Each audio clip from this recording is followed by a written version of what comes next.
Praise the லார்டுங்க. இப்போ ஒரு ஜெப குறிப்புக்காண்டி சொல்கிறேன். ஒரு 3 ஜெப குறிப்பு இருக்குது. என்னோடு இணைந்து ஜெபிக்கிறவங்க ஜெபிக்கலாம். இல்லைன்னா நீங்கள் உங்களுடைய தனி ஜெபத்தில் இந்த குறிப்பை வச்சு ஜெபம் பண்ணுங்க. இப்போ உள்ள காலகட்டத்தில் நிறைய பேருக்கு திருமணம் ஆகாமல் இருக்குது.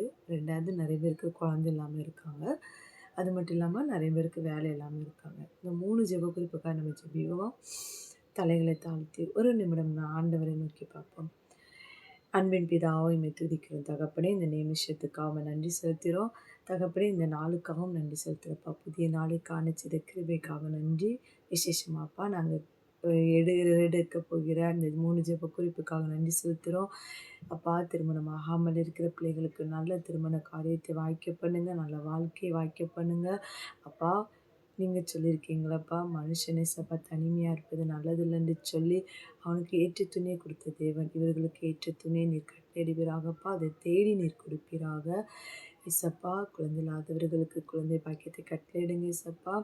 இதோ பிள்ளைகள் கத்தரால் வரும் சுதந்திரம் கற்பத்தின் கனி அவரால் கிடைக்கும் பலன் என்று சொன்னது போல அது எங்களுடைய இசப்பா. என் தேசத்தில் இருக்க ஒவ்வொரு பிள்ளைகளும் இசப்பா சுதந்திரத்தை இசப்பா அனுபவிக்க கிருபை கொடுங்க. அப்போ வேலை இல்லாத பிள்ளைங்களுக்கு நல்ல வேலை வாய்ப்பை கொடுங்க.